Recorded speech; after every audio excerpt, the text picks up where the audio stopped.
तो पीडीए पर पॉलिटिकल पंगा हम शुरू करने जा रहे हैं। पहले आपको रिपोर्ट दिखाएंगे, फिर अपने मेहमानों से हम चर्चा करेंगे कि आखिरकार ये पॉलिटिकल पंगा क्यों हो रहा है और पीडीए किसके लिए भारी और किसके लिए नुकसान साबित हुआ है। एक पहले रिपोर्ट देखिए।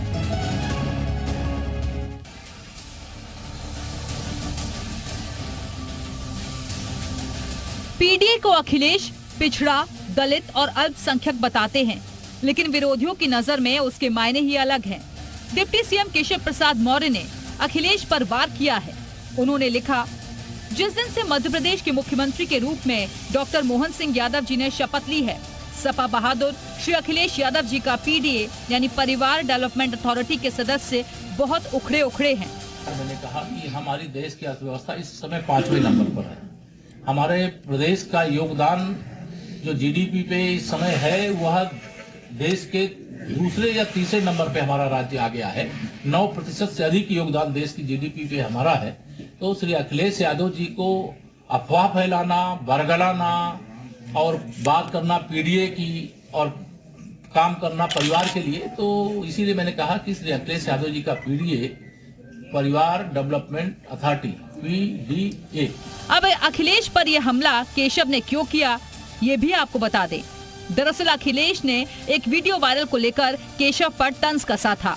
तब केशव प्रसाद मौर्य बदायूं के दौरे पर थे तो किसी ने उनसे बदायूं में बस स्टैंड की मांग रख दी। इस पर डिप्टी सीएम ने उस व्यक्ति से हवाई अड्डा बनाने का वादा कर दिया, जिसका वीडियो शेयर करते हुए अखिलेश ने सोशल मीडिया पर लिखा, भाजपाई बस अड्डा तो दे नहीं पा रहे और वादा हवाई अड्डे का कर रहे हैं। अखिलेश और केशव की जंग में अब चाचा शिवपाल यादव भी कूद पड़े हैं।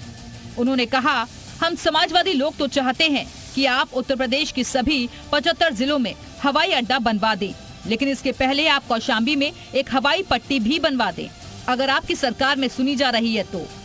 ब्यूरो रिपोर्ट, जी मीडिया। चलिए हम चर्चा करेंगे, लेकिन पहले आज के सवाल, क्या क्षेत्रीय दलों में परिवारवाद हावी है? बड़ा सवाल है, क्योंकि पीडीए को लेकर जो बयान दिया उन्होंने, एक सबसे बड़ा सवाल यही उठता है, क्या परिवारवाद के बिना नहीं चल पाते क्षेत्रीय दल? ये अक्सर देखना मिला, जो क्षेत्रीय दल है उनमें परिवारवाद हावी रहता है। पीडीए की पिच पर साइकिल दौड़ेगी या टूटेगी, ये एक महत्वपूर्ण सवाल है। जो पीडीए कहा जा रहा है सपा की तरफ से, उसका क्या साइकिल दौड़ पाएगी? नहीं। 24 में एनडीए पर पीडीए कितना भारी, इन्हीं महत्वपूर्ण सवालों पर हम चर्चा करेंगे। मैं अपने मेहमानों का परिचय करा देता हूं आपको कि कौन कौन हमारे साथ इस मेहमान हमारे चर्चा में रहेंगे। आपको बता दें, हमारे साथ आलोक अवस्थी जी हैं, प्रवक्ता हैं बीजेपी के। आलोक जी, बहुत बहुत स्वागत है। दीपक रंजन रहेंगे, प्रवक्ता हैं समाजवादी पार्टी के। साथ ही साथ संदीप श्रीवास्तव है, राजनीतिक विश्लेषक। सबसे पहले चर्चा की शुरुआत दीपक रंजन जी आपसे ही कर लेता हूं। सर, पीडीए का फॉर्मूला बता रहे हैं, जो आप कह रहे हैं ना, पीडीए पिछड़ा, दलित, अल्पसंख्यक, ये कह रहे हैं कि पीडीए मतलब परिवार डेवलपमेंट अथॉरिटी है, यानी परिवार का विकास होगा इससे।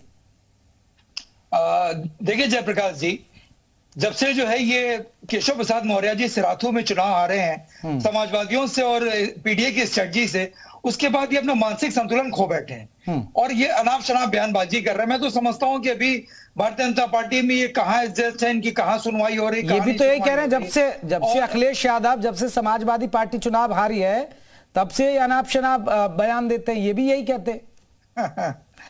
अब देखिए, इनको पीडीए से भी इनको दिक्कत हो रही है। हम समाजवादियों के लिए पीडीए का मतलब पिछड़ा, दलित, आदिवासी, अगड़े और अल्पसंख्यक हैं। अब ये उसको किस नजरिए से देखते हैं, ये तो यही बता सकते हैं। हम तो चाहते हैं कि अगर 6.5 साल 7 साल में उत्तर प्रदेश की इनकी सरकार है और पिछले 10 साल के होने जा रही है इनकी हिंदुस्तान में इनकी सरकार, अगर इन्होंने पीडीए के लिए कुछ किया होता तो इस तरीके की अनर्गल बयानबाजी इनको नहीं कहनी पड़ती। जब ये बदायूं के दौरे पर थे तो किस तरीके से वहां के लोगों ने इनसे बस अड्डे की मांग की और उन्होंने हवाई अड्डे की बात कर दी, तो इस जनता को क्यों इतना गुमराह करने का काम? दीपक जी, आपने जिक्र किया पीडीए यानी पिछड़ा, दलित, अल्पसंख्यक, अगड़ा, आदिवासी, यही ना सर?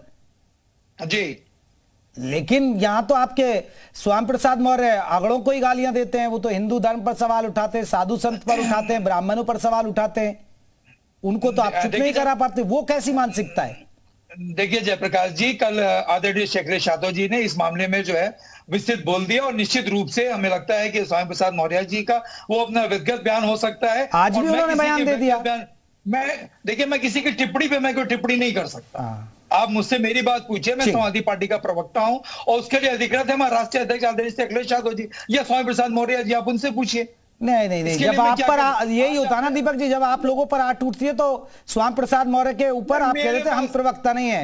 अरे ऑफिशियल प्रवक्ता हैं आप बयान नहीं दे पा रहे, आप उनके बयान को आप। अरे मैंने ये कहा कि मैं समाजवादी पार्टी का प्रवक्ता हूं, मैं किसी व्यक्ति का प्रवक्ता नहीं हूं। तो सर है तो वो पार्टी का हिस्सा ना, ठीक है मैं लौटूंगा। आलोक अवस्थी वो कह रहे हैं कि मानसिक स्थिति, मानसिक संतुलन खो बैठे केशव प्रसाद मौर्य। देखिए, आप केशव जी को अनर्गल आप बकते रहिए, क्योंकि आपकी नजर में पिछड़ों का कोई नेता आपकी नजर में खटकता है। आपको लगता है सिर्फ अखिलेश यादव या यादव कुनबा में से सैफई परिवार का कुनबा खाली वही पिछड़ों के नेता हो सकते हैं। लेकिन केशव जी ने क्या गलत बात कही?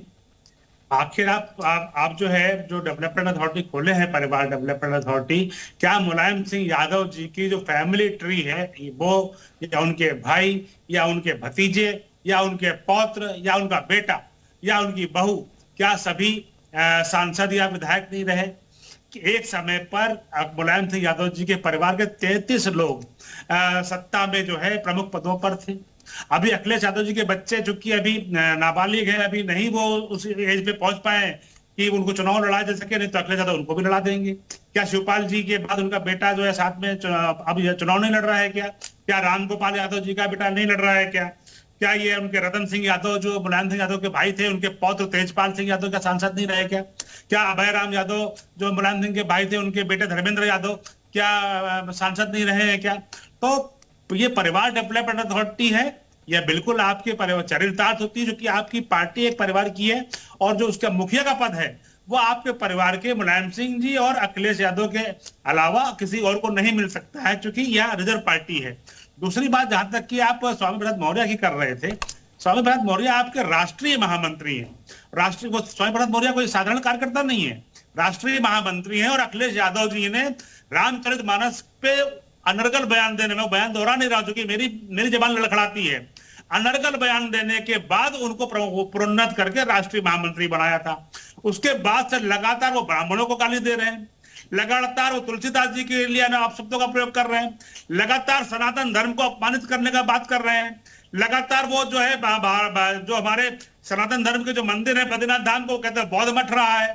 तो इस तरीके से एक सुनियोजित रूप से जिस तरीके से अपमानित करने का काम अखिलेश यादव कर रहे हैं, और किसी भी व्यक्ति का एक बयान व्यक्तिगत मान सकता हूं, लेकिन लगातार 4 से 5 बयान आ चुके हैं, वो व्यक्तिगत नहीं हो सकते हैं, सोची समझी साजिश है। दीपक रंजन जल्दी से जवाब दीजिएगा, फिर मुझे संदीप श्रीवास्तव जी को जोड़ना है। जो आलोक जी सवाल उठा रहे हैं, आप कह रहे हैं कि देखिए, और एक तरफ आप ब्राह्मण सम्मेलन कर रहे हैं, दूसरी तरफ आपके नेता सवाल उठा देते हैं उन पर ही, ब्राह्मणों पर ही। देखिए जयप्रकाश जी, सबसे पहले मैं अपने बड़े भाई आलोक भाई की बात में मैं कहना चाहता हूं कि दूसरे के ऊपर उंगली उठाते उठाते इनके खुद के ऊपर तीन उंगलियां उठ रही हैं। ये शायद इस चीज को देख नहीं पा रहे हैं। इनके अंदर जितना परिवारवार व्याप्त है, किस तरीके से अमित शाह जी गढ़ के जयशाह जी जो है वो उसके अध्यक्ष बन जाते हैं सचिव से एकदम से नियमों को शिथिल करते हुए। एक मिनट आलोक भाई, आप बोल रहे थे तो मैं बीच में नहीं इंटरप्ट कर रहा। आप बीच में बोल रहे थे, मैंने राजनाथ जी के लड़के की जो आप बात कर रहे हैं, राजनाथ सिंह जी के लड़के हैं राजनीति में नहीं? राजनाथ सिंह जी के पार्टी के अध्यक्ष नहीं हो गए, राजनाथ जी के बेटे उसके बाद पार्टी के अध्यक्ष नहीं हो गए। अब आप बोलने दोगे आलोक भाई तो मैं बोल पाऊंगा, वरना आप बोलोगे तो फिर मैं आपको इसी तरह इंटरप्ट करूंगा। नहीं, मैं कहना चाह रहा हूँ कि हमारा कोई पार्टी का मालिक नहीं है। हमारे यहाँ राजनाथ जी के बाद अमित शाह अध्यक्ष हो गए, किसी को नहीं पता था। नड्डा जी के बाद कौन अध्यक्ष हुआ, किसी को नहीं पता है। अरे आलोक भाई, बात सुनने की भी भूता रखो आप। नहीं दीपक रंजन जी, एक सवाल है ना, क्या ठीक है? आप दीपक जी एक सवाल, दीपक रंजन जी एक सवाल मैं जोड़ देता हूँ, फिर आप जवाब दीजिएगा। आलोक जी बात का जवाब दीजिए। दीपक जी एक सवाल मैं जोड़ देता हूँ। आलोक जी को तो आप एक बार पे अपने अरे मैं बस एक सवाल जोड़ रहा हूं सर, मैं एक सवाल जोड़ रहा हूं।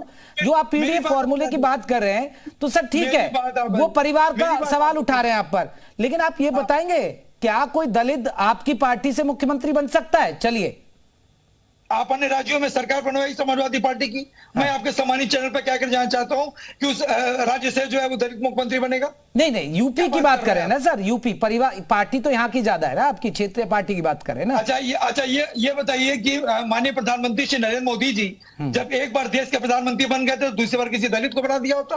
उत्तर प्रदेश के मुख्यमंत्री अगर ये योगी आदित्यनाथ जी बन गए थे तो दूसरी बार किसी दलित को बना दिया होता, किसी बैकवर्ड को बना दिया होता, किसी आदिवासी को बना दिया होता। क्यों नहीं बनाया इन्होंने? क्या बात कर रहे हैं आप? और देखिए, समाजवादी पार्टी संघर्षों की पार्टी है और समाजवादी पार्टी संघर्षवाद की पार्टी है। जो भी आज किसी पद पे विराजमान है तो संघर्ष के रास्ते जनता के द्वारा चुना हुआ है वो। और ये क्या बात करेंगे परिवारवाद की? इनके जो घटक दल में इनके जो है बेटा सांसद है, पिता है, पत्नी जो है वो वहां पे। मैं लौटूंगा आपके पास भी। संदीप श्रीवास्तव जी को भी चर्चा में जोड़ लेते हैं। संदीप श्रीवास्तव जी, क्या आपको लग रहा है कि क्षेत्रीय पार्टियों में क्या परिवारवाद हावी है? आप मानते हैं? क्योंकि जो अब कहीं ना कहीं केशव प्रसाद मौर्य की तरफ से बयान आया कि देखिए पीडीए मतलब परिवार डेवलपमेंट अथॉरिटी है।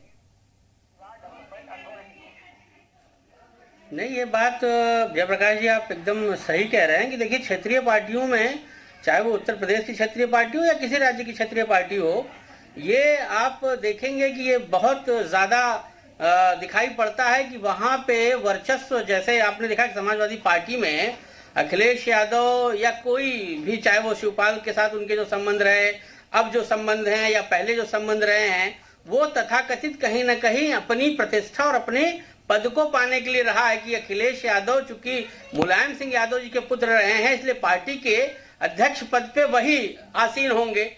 लेकिन भारतीय जनता पार्टी या कोई भी राष्ट्रीय पार्टी, चाहे वो कांग्रेस हो चाहे कोई भी राष्ट्रीय पार्टी हो, उसने, मुझे नहीं लगता कि इस तरह का कोई बयान दिया हो या कोई इस तरह की बात कही हो कि नहीं अगर उनका राष्ट्रीय अध्यक्ष कोई बनेगा तो वो कोई उनका पुत्र होगा या उनके परिवार का होगा, तो ये अलग बात है। लेकिन बीजेपी में आपने देखा है कि कोई भी सामान्य कार्यकर्ता जो है वो राष्ट्रीय का पार्टी का राष्ट्रीय अध्यक्ष बन सकता है, राष्ट्रीय महासचिव बन सकता है। लेकिन समाजवादी पार्टी अगर उत्तर प्रदेश के परिप्रेक्ष्य में आप देखिए तो जो बेहद महत्वपूर्ण पद है, उन सारे पदों पर मैं ये नहीं कहता हूं कि उसका विरोध नहीं होना चाहिए या उसका खामियाजा समाजवादी पार्टी को नहीं अब आने वाले चुनाव में दिखाई पड़ेगा वो क्या कैसे किया, उन्होंने किस तरह किया। लेकिन आप ये ज्यादातर देखेंगे कि उत्तर प्रदेश में जो क्षेत्रीय पार्टियां हैं, चाहे वो बहुजन समाज पार्टी, समाजवादी पार्टी हो या चाहे अखिलेश यादव जी की पार्टी रही हो, चाहे राष्ट्रीय लोक दल रहा हो, इन सभी क्षेत्रीय पार्टियों में आपने देखा है कि परिवारवाद बहुत तेजी से हावी होता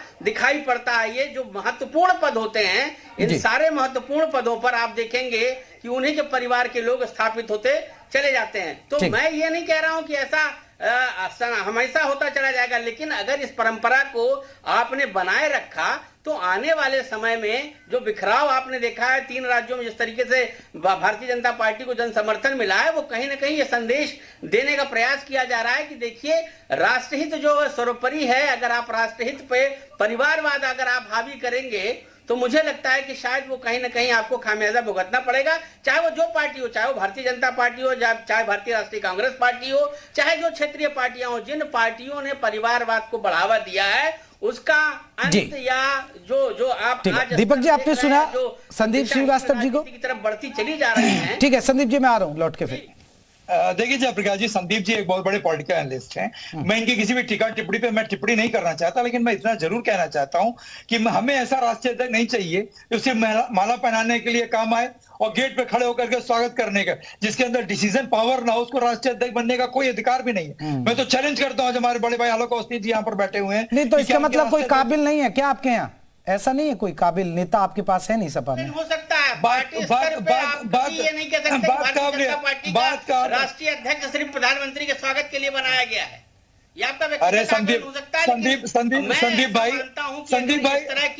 भाई अरे आप बीजेपी के प्रवक्ता हो या आप राजनीतिक विश्लेषक हो? पहले आप ये क्लियर कर दीजिए। आप भारतीय जनता पार्टी के प्रवक्ता हैं या आप जो है नहीं, तो आपका विश्लेषण जो है नहीं आपका, तो आप इनसे कहिए ना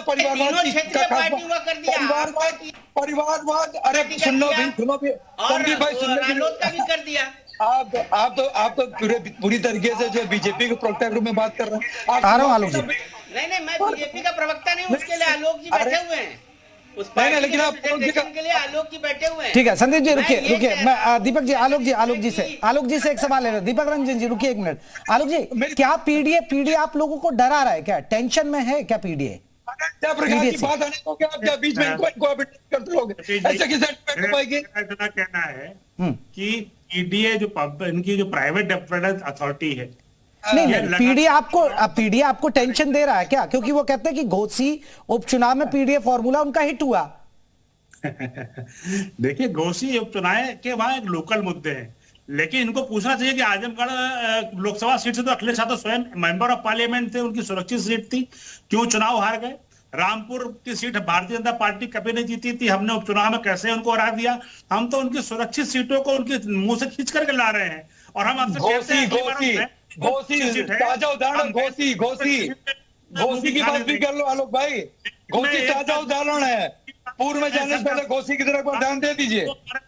नड्डा जी को पूरा सरकारी अमला, पूरी मिनिस्ट्री लग गई, उसके बावजूद भी आप 44,000 वोट चाह रहे हो। विधानसभा 44,000 वोट चाह रहे हो आप।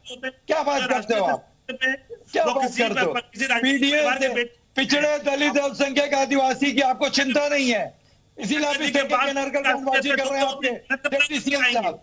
हमारे पार्टी के मालिक सभा नहीं है हमारे यहाँ एक जो वार्ड का कार्यकर्ता है वो मुख्यमंत्री बन सकता है, वो प्रधानमंत्री बन सकता है, वो राष्ट्रपति बन सकता है, लेकिन अखिलेश यादव की पार्टी में वो पद खाली सुरक्षित है अखिलेश यादव के परिवार के पास। खाली अखिलेश यादव और उसका बेटा ही बन सकता है, वहां पर भतीजा भी नहीं बनेगा और भाई भी नहीं बनेगा। मैं ये चैलेंज करता हूं कि ये जो है ये पार्टी अखिलेश यादव की, मुलायम सिंह यादव की, अपने परिवार से बाहर किसी को अध्यक्ष बना के दिखा दे रहा है। अरे आप अपने परिवार की चिंता करो, अपने पार्टी के परिवारवाद की चिंता करो। आप एक लाइन से परिवारवाद आपके वहां भी है, एक लाइन से आपका परिवारवाद आप ही है। आलोक भाई, कल्याण सिंह जी का परिवार, लालजी टंडन जी का परिवार, आप अपने परिवारवाद का पहले शुरुआत करिए खत्म करने का, आपके परिवारवाद की बात करेंगे।